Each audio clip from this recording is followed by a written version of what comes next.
This is going to be one of the filthiest show dirts this is going to be one of the dirtiest of dirty show dirts that we've done, gang.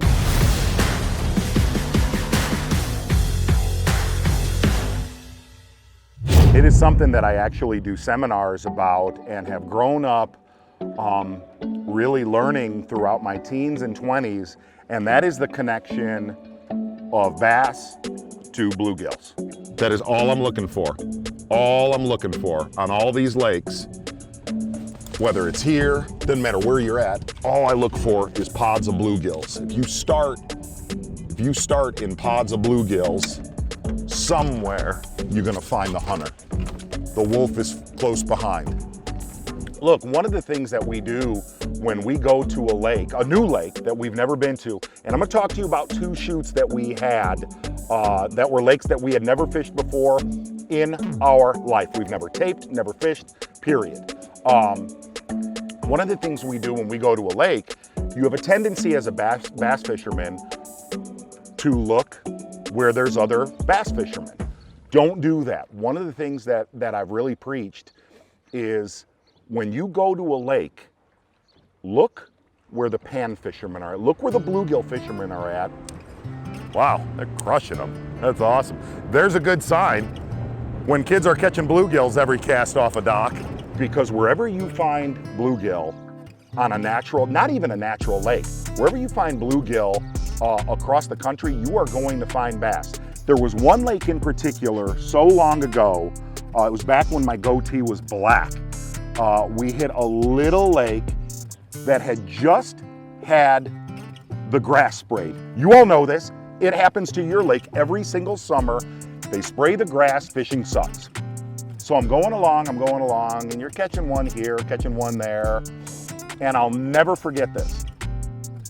Sun came out, and I was flipping a little Strike King soft plastic and a Strike King half-ounce hack attack jig. And I turned the corner and I saw the most lush, gorgeous patch of milfoil that you can imagine. Green, growing from 4 to call it 8 or 9 foot of water. And I remember looking at cameraman Wes, and I looked down and I saw a plume of bluegill with my glasses, poof, and I saw a flash. And I looked at Wes and I said, we are gonna knock the whole show out here. Oh God, that's what I want, that's what I want, that's what I want. That's what I'm looking for.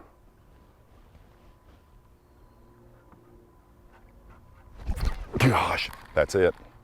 And the other side is, when you find that, generally, you're gonna find more than one bass. I remember in that show, dropping soft plastics, dropping jigs in the holes in the grass, and I would visually see bluegill spraying. What I've learned the last few years, the first thing I do in the summertime, when I come back from taping the Elite Series, first thing I do is find out where the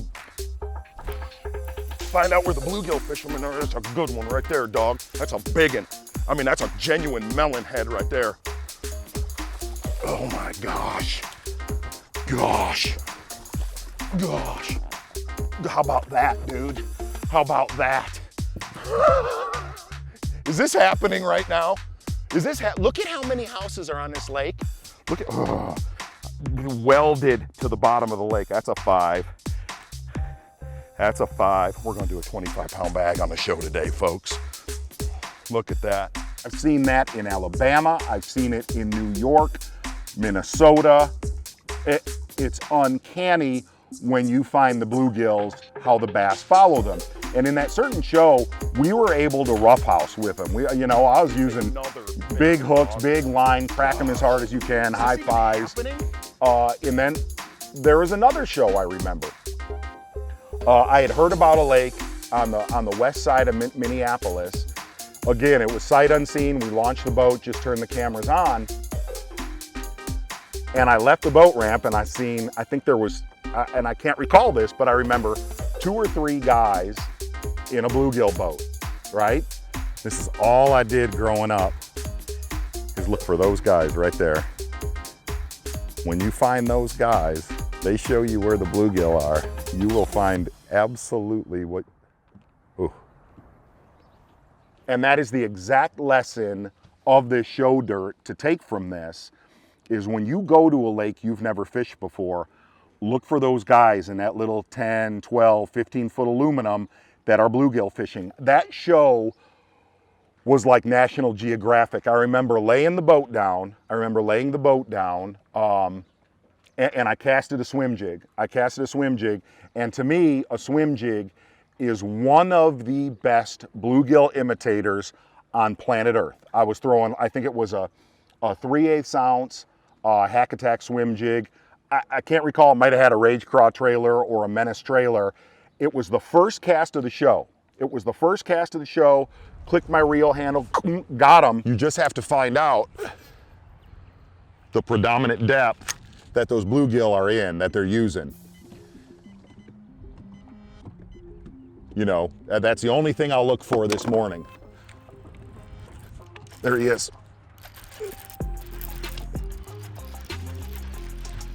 That's the way to start, I guess. Uh-huh.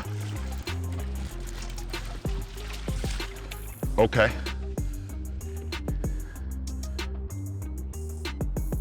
I think that just happened right there, didn't it?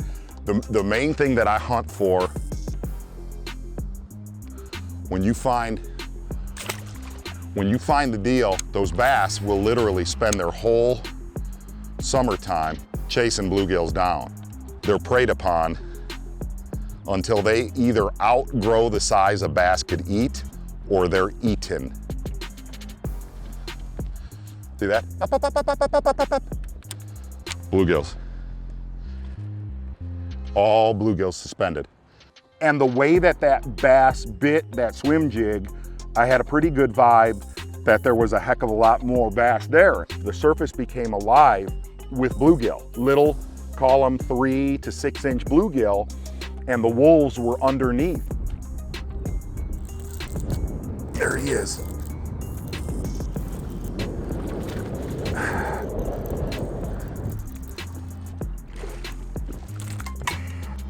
That is the magic. Gotta find that green coontail. Green coontail will be good. Oh, pounded, pounded, pounded. My gosh. Every fight. That ain't a bass. No way. Boy, if it is, no way that's a bass. No. Oh my gosh, it is. Wow. I felt him spin. Let's just hang on to him real quick, gang. Real quick. Hold on. Let me get situated here. Wow. They bited good. We got a lake. And I remember transitioning in that show from a swim jig to a menace grub to a fat baby finesse worm I believe I was using with a little Pro V Neko hook. And here's what I can tell you is if you like throwing a wacky rig, this is for you.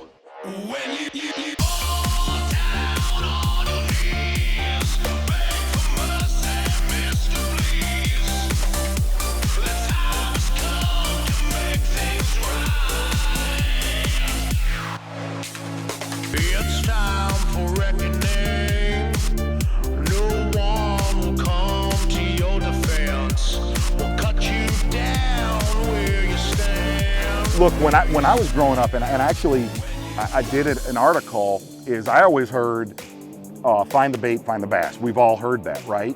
And I would read about shad, shad, shad, shad. And don't get me wrong, that's great if you live on a lake where there's shad. But the predominant amount of lakes that I live on, there's no shad. The predominant forage, they like crawdads, they like perch, but throughout the country, one of the biggest predominant forages is bluegill, okay? And if you look through all of this footage, and I can go through another dozen shows that we've gone to a new lake that we don't know crap about, get on that lake. Don't say, hey, did you see that bass boat fishing that point? You know who you are. I've done it a million times, right? Don't pay attention to him. When you go to a new lake, look, I'll be honest with you. Lake we're sitting on right now, the bluegill fishermen hate me because I'm gonna be in their back pocket all day long like I was those guys on the west side of Minneapolis. Remember that, a new lake, find out where the panfish are. All those fish that people want to put in their fryer, and you will find the wolf behind them. Do me a favor, hit like and subscribe. Bunch more of these videos coming. Bing bong notification bell. I love that bell. I love you. Leave a comment. Don't leave a comment. That right there was some show